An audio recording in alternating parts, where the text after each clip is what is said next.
hellhound on my trail. Not too far from where I live, there's an old stone bridge that overlooks a lake. I've been past it enough to know that it would make a great picture. So one day I decided to head out and take a few. It was sunny and clear out when I left home, and the rest of the days was supposed to be just as good. But when I got to the bridge, it was pretty cloudy and there was so much mist over the lake that you could barely see anything. Now that I think about it, I don't really remember getting overcast or foggy. It just kind of happened. But I was already there, so I got my camera out and took a few photos. They were all shit. I couldn't see anything in the viewfinder. There's this little island in the lake, right in the middle, and I thought that might come out well, so I took a few photos of that. It was way too foggy though, so I gave up. I was about to head to my car when I smelled something. It was really acrid, like something burning, but it was so faint that I couldn't really tell what it was. I looked back at the island. There was nothing there, so I got in my car and headed home. I figured I'd go over my photos on my computer before I deleted them. The first one was shit. The second one was shit. So were the third, fourth and the fifth. And then I got to the island photo. I didn't see it when I was taking the photo, but there was something on the island. I zoomed in all the way and the pixelization was awful, but I could almost see something, like a deer, or a moose, or maybe even a big dog, standing on the island. I wouldn't have seen the damn thing at all through the fog if it hadn't been for its eyes. It had bright red eyes that distorted the pixels around it. Must have been due to the mist or something, I thought. I went to the next photo, but that one was corrupted, so I went back.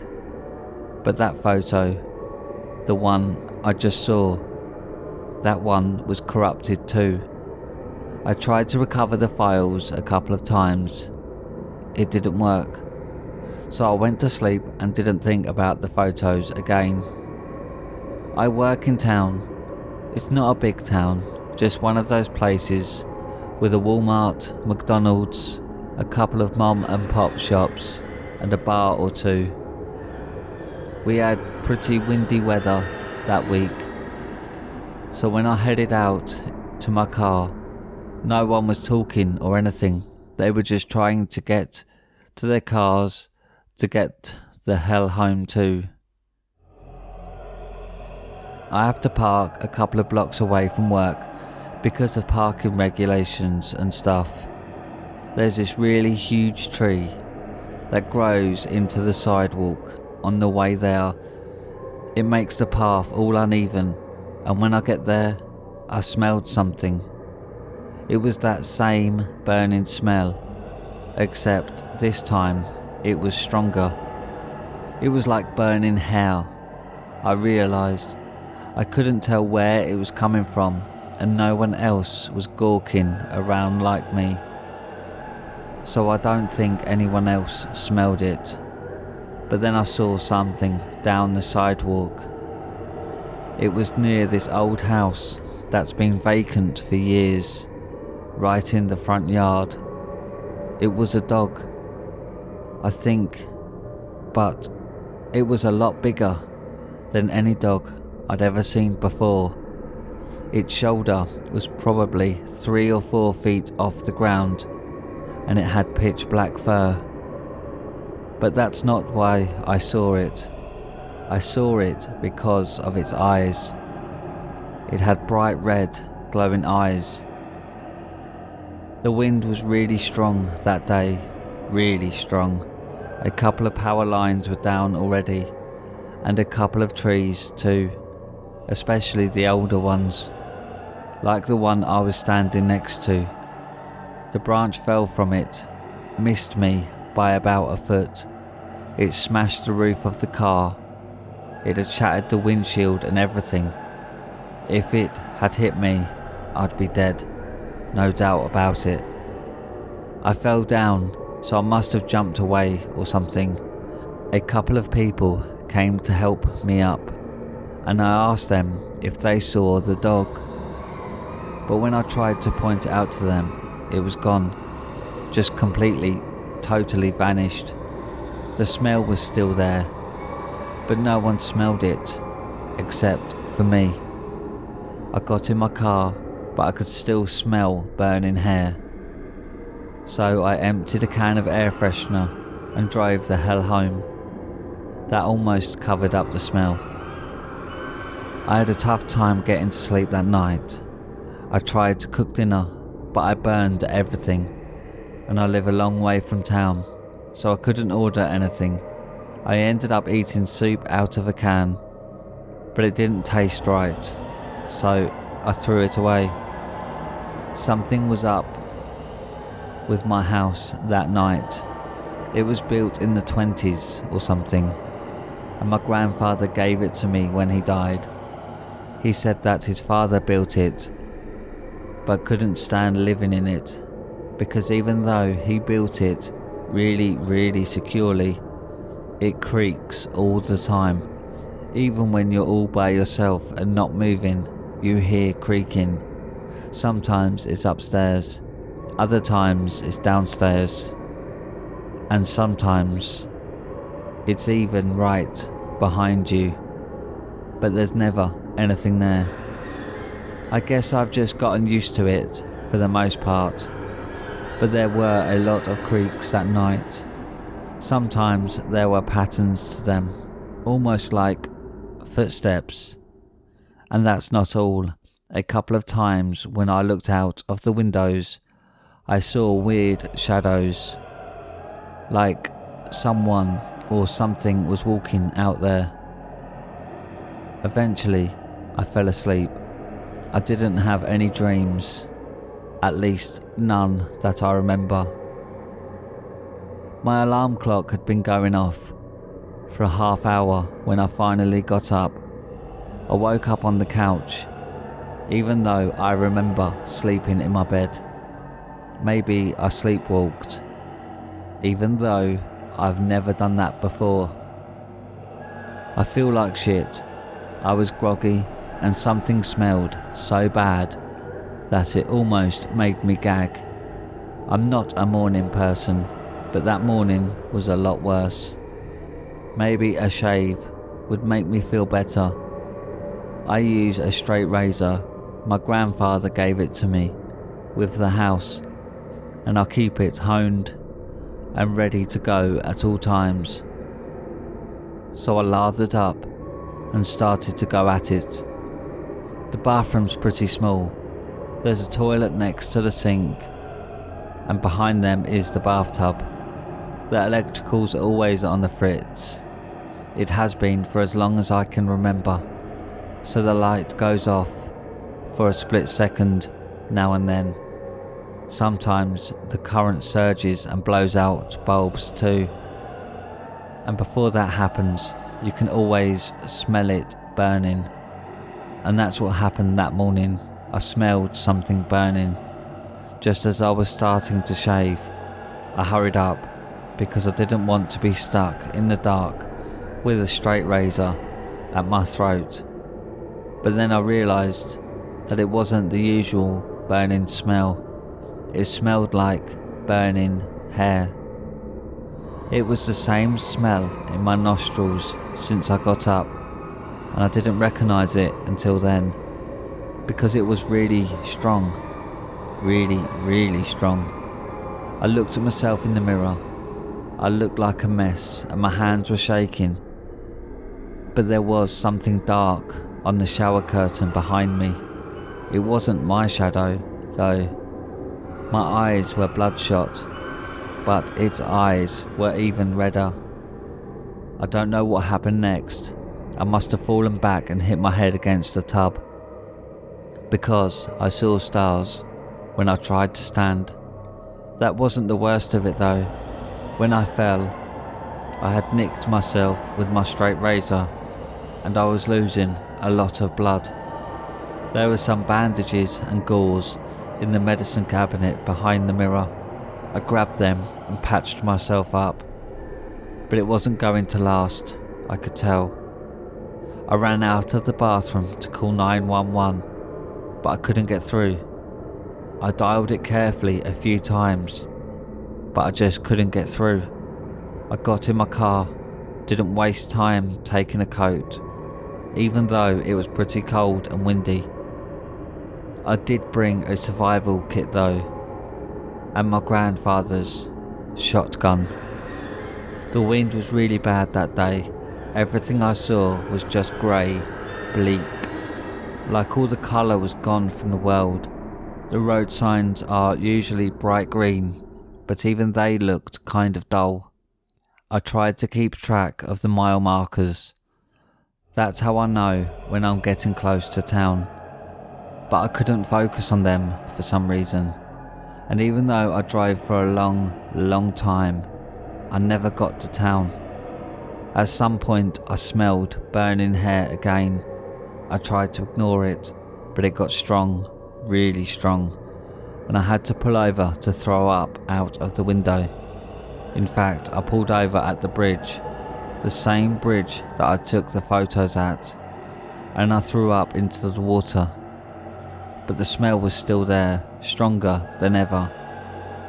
I had to drive, though my gauze wasn't holding and I was starting to feel faint, so I took the car out of park and was about to start driving when I thought I saw something in the rear view mirror, like brake lights or something. But it was eyes, bright, red, glowing eyes. I stamped on the gas and drove the car off the bridge. I remember hitting the water and then I passed out. Somehow I survived the impact. I even got out of the car, and since my shotgun and survival kit were over my lap when I started to drive, I grabbed them too. I had to swim to shore and I made it, soaked, freezing cold, but alive. My car was gone. There was no way to get it out of the water, and I knew that there wasn't much traffic on the bridge. I'd die before someone came by if I tried to hitchhike. I used my survival kit to redo the dressing on my neck. Then I grabbed a few of the dry branches the wind had knocked down and made a fire. That warmed me up a little bit. I started to hear stuff again. Branches snapping, moving things, stuff like that. Sometimes there would be flickers of motion in the corners of my eyes, but whenever I looked, I didn't see anything. I heard panting too, like a hungry dog, and that was when I sat with my back to the fire. I didn't think to bring any extra shells. I had 2 shots, and that was it. I didn't even know if the shotgun worked. It hadn't been fired for so long, and I'd never even shot a gun before.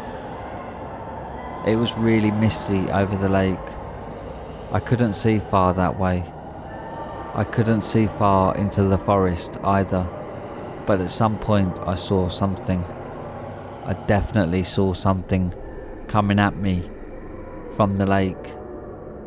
It was a big black dog with shaggy fur that smelled like burnt hair.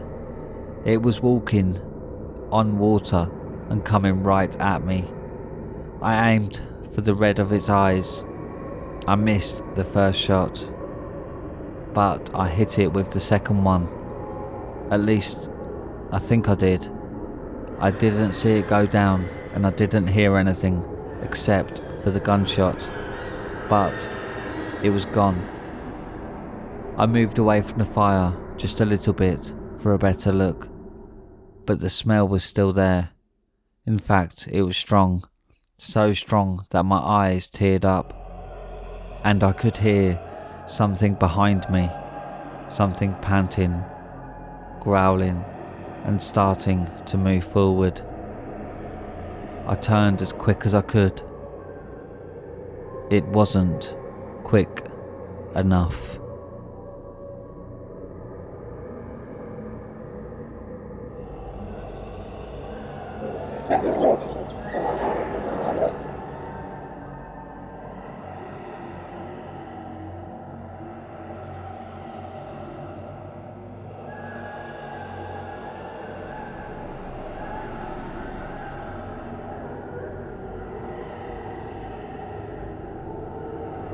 Demons. I've never really seen a creepypasta about demons. No, not monsters, ghosts, or entities. Demons. I don't know if I believe in them, but I can't think of any other explanation. Ever been in a bank robbery? I have. I work in a bank. I watch the CCTV cameras during opening hours. Now, when you watch cameras all day, you notice things. The blonde flirting with the guard every Thursday. The homeless man trying to open up an account with a penny he found. The guys in suits standing in the corner. The ones I've never seen before. They stood out the most on this particular day, and the next few days the guards never noticed them. Neither did the other customers or the clerks. They were just observing like me. It was the 5th day he was in when it got strange.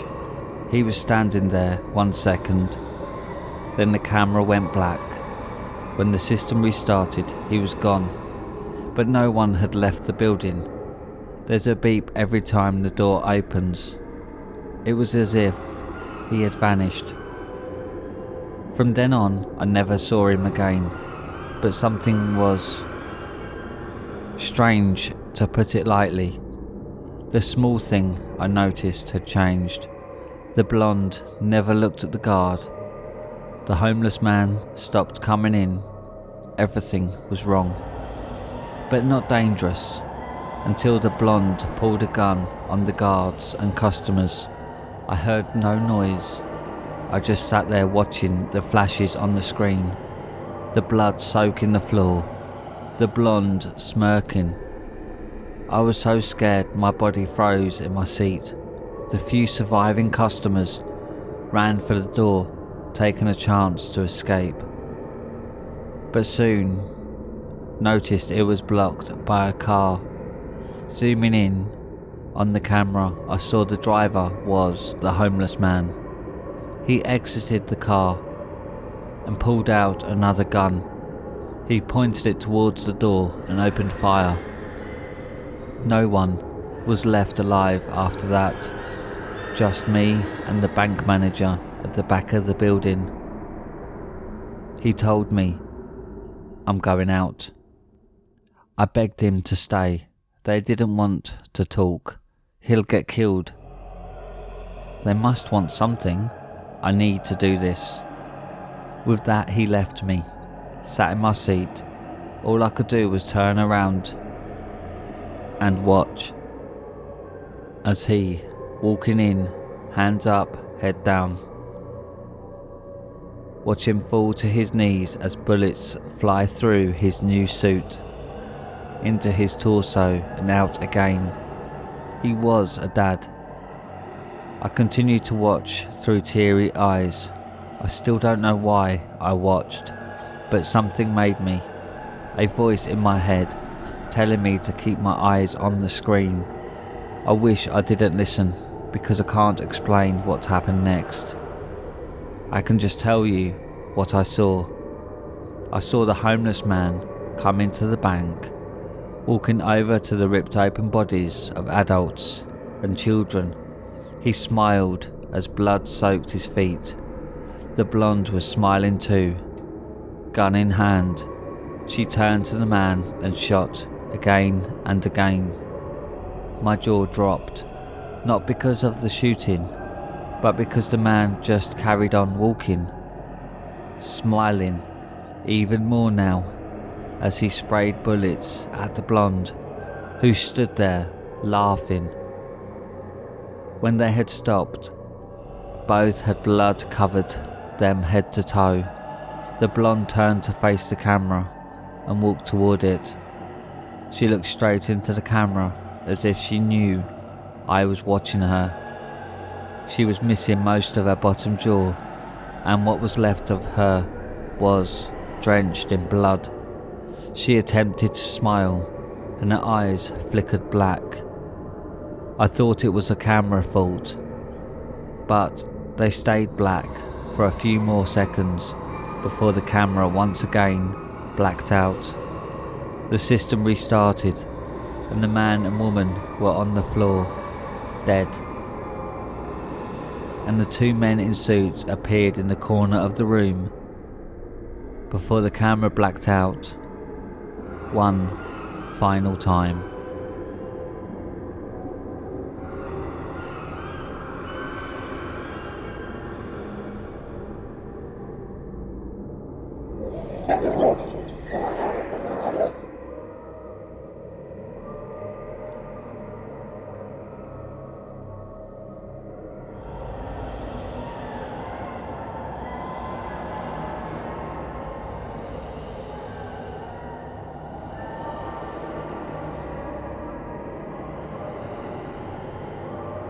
At the gates of hell. The phone rang. It kind of startled me, as I had been sitting on the floor next to the fire, swaddled in a furry blanket, reading a book, Angels and Demons. For the past 2.5 hours, time had gotten away from me, as the high-pitched warbling of the landline rang in my ears from across the living room. I gazed around my surroundings with glassy eyes, breathing deeply in an effort to shake off the Dan Brown-induced trance I had been lost in. A heavy sigh later, I was on my feet and trudging lazily over to the still shrieking phone, the blanket wrapped securely around my shoulders. A glance at the clock on the microwave told me it was 11 o'clock. I looked at the small, glowing orange display on the phone stand at the number 666 666 6. What a strange number. I didn't recognise it.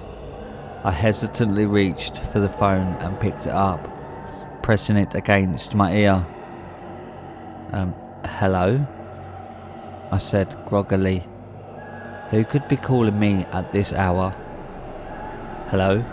A voice said through the phone. I didn't recognise it. The voice seemed to be clearer than usual, and it seemed to belong to a woman, but her voice was too deep for a female. I'm calling to inform you of something very important, she said. I'm sorry? Who is this? I inquired, confused. I rubbed my eyes and sat at the kitchen table. You don't know me, she said, but I know you. I could almost hear her smiling about God knows what through the phone. I didn't know what to say. This had to be a joke. What? Who is this? What do you mean, you know me? I asked more sternly. I know everything about you, more than you know about yourself. I sighed and face-palmed. Whoever you are, this isn't funny, I grumbled, the irritation in my voice growing. Miss Murray, she said slowly, I'm afraid this is no joke. I could hear in her voice that she was dead serious. This definitely was not some sort of cruel prank. It couldn't be. I stood up. How? Do you know my name? I asked feebly. Like I said, Miss Murray, I know everything about you. I don't know what possessed me to say this, but I mumbled, "Prove it." She began to laugh quietly. A moment of silence preceded a statement that shocked me to my core. When you were little, you were terrified of the dark. Every night, after you were put to bed, you would pull out your old nightlight from infancy. Even with that, you slept with the door open and the hall light on.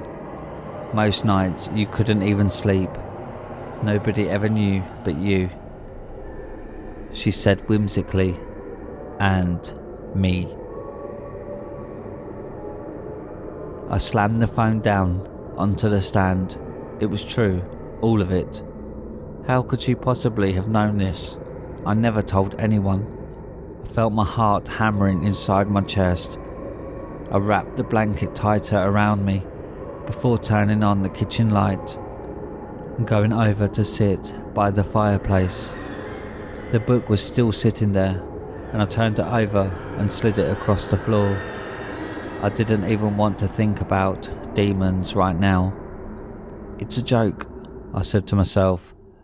I tend to talk to myself when I am scared or lonely, or you're dreaming.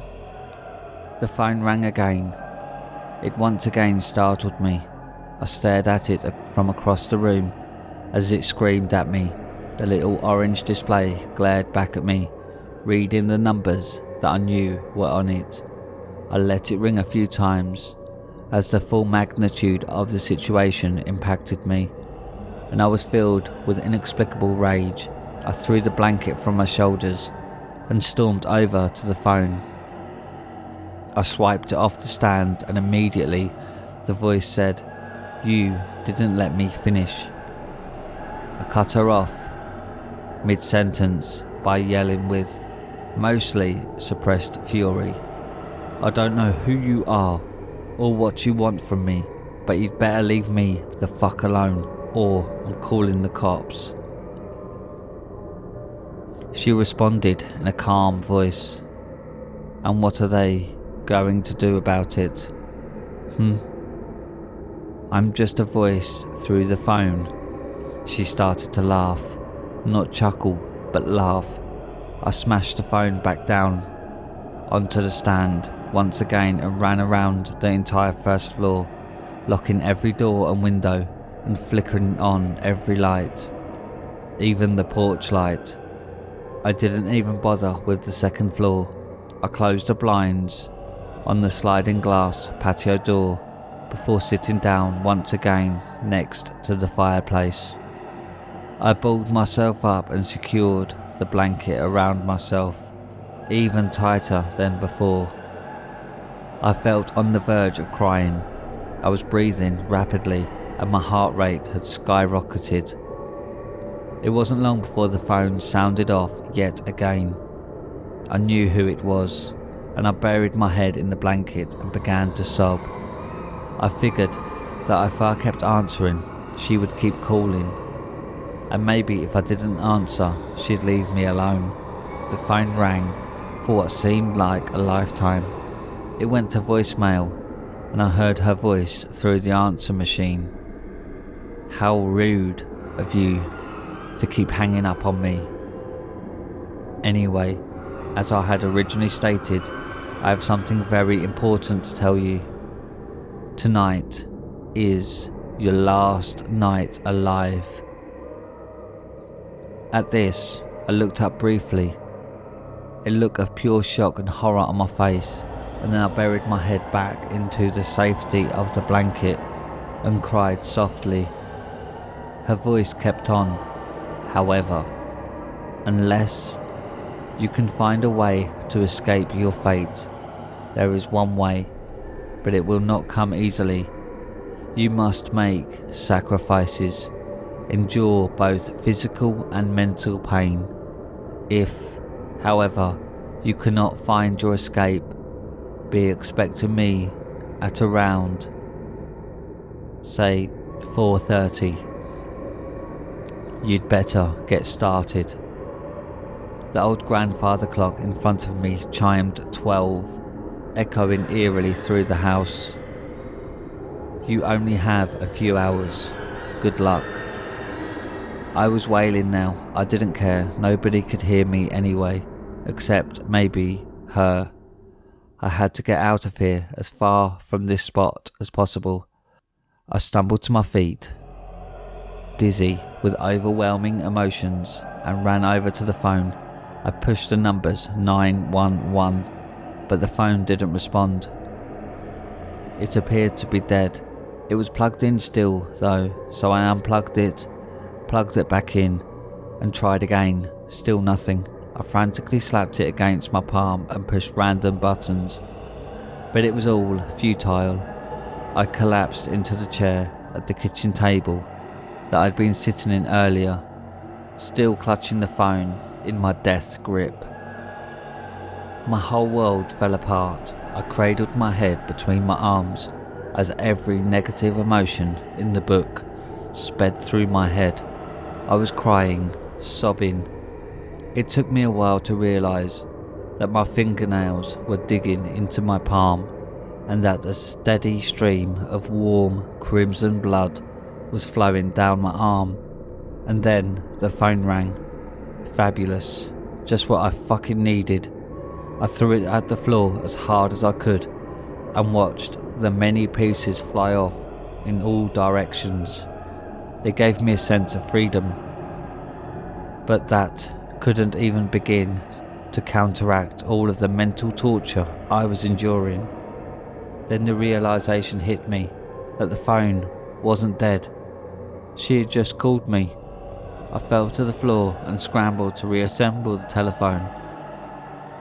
As futile as I knew it was, tears warping my vision. When I popped the second battery in the back and turned it over and began punching buttons, I confirmed what I had been dreading. It didn't work. The phone rang again. I pushed talk and screamed, "What?" at the girl on the other end. She said nothing, just silence. A few moments of my heavy, rage-filled breathing later, she said in a calm, almost amused voice, "You don't need to shout." I hardly let her finish before screaming at her, "Yes, I do. What do you want from me?" She responded in the same tone as before, "I already told you." The kitchen light flickered slightly, then all the lights in the house surged and died out in unison. It was pitch fucking black. I was shocked to hear her voice through the phone, which was still plugged into the wall. "Oh, would you look at that? The power's out." I was positive that she was smiling amusedly on the other end. I said, completely overcome by fear, "What did you do?" I heard my voice quivering. She hung up.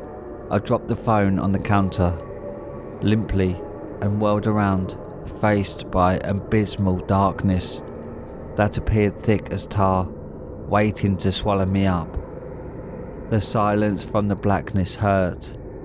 Her voice came through the answering machine again, without even ringing. But the power was out. How the hell was she doing this? "I know why you are so afraid of the dark," she said. I left the answering machine running as I went to find some candles. You can't stand the thought of the unknown. You never know what could be hiding in the shadows. I threw drawers open in search of a lighter, just waiting for you to let your guard down. I found one, along with a few candles, and began flicking the lighter frantically with quivering hands. "So they can take you." The striker lit and I held it over the wick of one candle and watched it ignite. You never know what could be staring at you through the blackness right now. I screamed at the phone, "Shut up!" and she began to laugh manically before hanging up. As she laughed, an impossible gust of wind from nowhere blew through my room, blowing out the candle I was holding and the fire in the fireplace. I placed the smoking candle on the counter and apparently too close to the edge because it fell off and shattered on my foot, cutting small gashes in it. I felt the blood running off my feet and pooling on the floor around me. I opened the drawer directly in front of me. I knew exactly what was in it and I grabbed it out. It was a Bible. I ran over to the knife drawer and pulled out the largest blade I could find. I cut a deep gash across my fingers while groping for it in the darkness. I lit another candle and took both the Bible and the knife and headed into the hallway adjacent to the kitchen. I slid down the wall and huddled against it. Placing the knife on the floor next to me, I rested the Bible on my knees and opened to a verse that I'd completely memorized by heart. The pages were slightly illuminated by the flickering light of the candle that I held against the pages. I began to yell the verse, trying my best to keep my voice from quivering. And even as I walk through the valley of the shadow of death, I will fear no evil, for you are with me. The impossible breeze blew once again down the hall, causing the flame to flicker. I stopped reading for a second, regained myself, swallowed hard and continued. Your rod and staff, they comfort me. As I read the words, it looked as if the ink was seeping through the paper. As the words were bleeding, they soon became illegible, and I dropped the Bible to the floor. The page soon became entirely black, and a black liquid pooled around it. The impossible breeze again blew through the hallway, and I started to recite what I knew by heart, even louder than before. You prepare a table before me in the presence of my enemies. You anoint my head with oil. My cup overflows with blessings. The wind rushed through the hallway, even stronger, and the kitchen knife lifted from the floor and flew towards me, lodging in the wall to the right of my face. "Where's your God now?" she whispered, not through the answering machine in the kitchen, but all around me. It felt almost as if she was in my head. I scrambled to my feet and ran towards the stairs. What drove me to venture up there, I do not know, but it felt like the only place I could go. I slipped in the liquid that was a mixture of my blood and the black liquid that continued to seep from the Bible on the floor. I bolted up the staircase, which felt like it was giving way below my feet. I looked behind me to see the steps collapsing as soon as I stepped off them, into an endless, swirling abyss of nothing, into which the rest of my living room was falling as well. I only ran faster. I bolted down the hall towards my room and was hit by the horrific realization that the walls were buckling and bending inwards.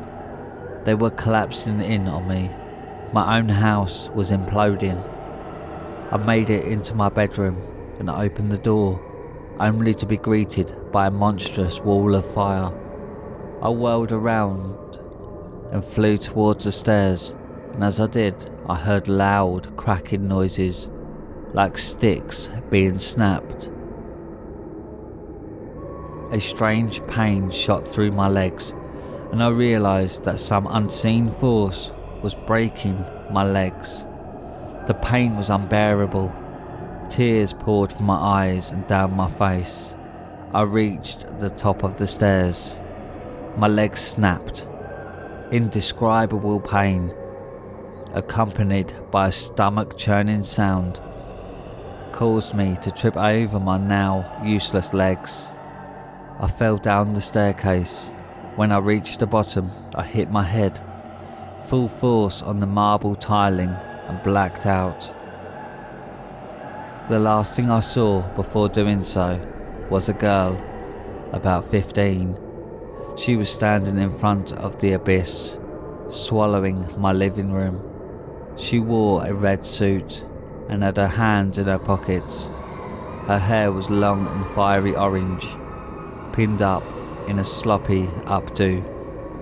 As my vision faded, I watched her mouth the words 4:30 as she pointed at her wrist, and then I heard her laugh. I knew that laugh. It was the girl on the phone. I woke up. Wherever I was, it sure was quiet. I was comfortable, aside from a radiating pain from below my waist. My eyes slowly opened and I saw my legs in front of me, both wrapped in thick heavy casts and propped up at an angle by cables hanging from the ceiling. There were tubes and wires everywhere. I lifted my arm and examined one of the many entering it. A nurse ran to my bedside from the right, telling me not to touch any of the tubes. She smiled at me and said, "I'll go get Dr. Glafkites." She left the room for a minute, and I took that time to remember what had happened previous to that. Hell was the only word that came to mind. The doctor returned a few minutes later. "Hello, Miss Murray, how are you feeling?" he asked in a voice that sounded like it had been dipped in honey. He didn't give me time to respond. Before he asked me, "Do you know what happened to you?" Of course I do, you fucking moron, I thought. But words couldn't describe what I had endured. "No," I answered. He looked at me with a face that practically had the words "false sympathy" tattooed across his forehead. Suddenly, my mum walks in, clutching an empty orange pill bottle. "Oh my God," she said, as she rushed to my bedside with open arms and embraced me in a hug. "Thank God you're all right. I don't know what I would have done." "What happened?" I didn't respond. My sister walked in. "Hey sis, how you doing?" she asked. "Fine," I said quietly. She came to my bedside as well. "Bart and Monica found you yesterday in your house. 2 broken legs, a concussion, and an empty pill bottle on the kitchen table," she said. Dr. Glafkides chimed in, saying, "I almost couldn't save your legs. They were both completely shattered mid-calf. Did you fall down the stairs?" I think so," I said. "Did you take all those pills at once?" my mum asked. I hadn't taken any pills at all. I told her that. The doctor interjected, "But we found high levels of amitriptyline in your system. You could have died." "I didn't take any pills," I insisted, and it was true. I hadn't. I wasn't even on any prescriptions, let alone had any in my house. The doctor shrugged and placed his hand on my mum's shoulder. "I'll leave the 3 of you alone for a while." He walked out of the brightly lit room. My sister spoke first. I tried to piece together what had happened. "Are you sure you didn't take those pills?" "I'm positive," I said, on the verge of irritation. "Well," she said, "it's obvious that you fell down the stairs." Is that how you broke your legs? I don't think so, I said, remembering vividly what had happened, just not able to explain it. Maybe you did take the pills, you just don't remember, my mum suggested. I didn't take the fucking pills, I yelled. My mum placed a hand on my shoulder. Sorry, honey. She began to cry. My sister embraced her in a comforting hug. She let go of her after a few moments and stared at the pill bottle. You want to know the strangest part? She said without looking up from the bottle. The doctor says all of this occurred around midday, on the day before yesterday. She raised her head to stare emptily at me. But I looked on your phone records to try and piece it all together. Apparently, at around midnight 2 nights ago, you called the same number multiple times. The number was all 6s.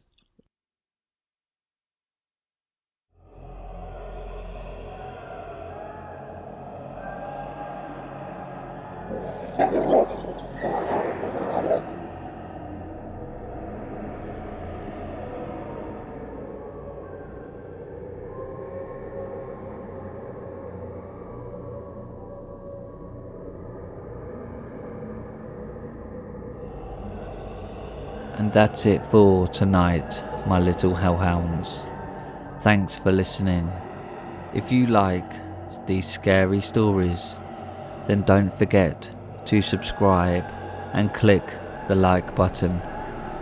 If you have any scary stories you want narrated on the channel, then submit them to Reddit r/homeofscares and follow me on Twitter at homeofscares.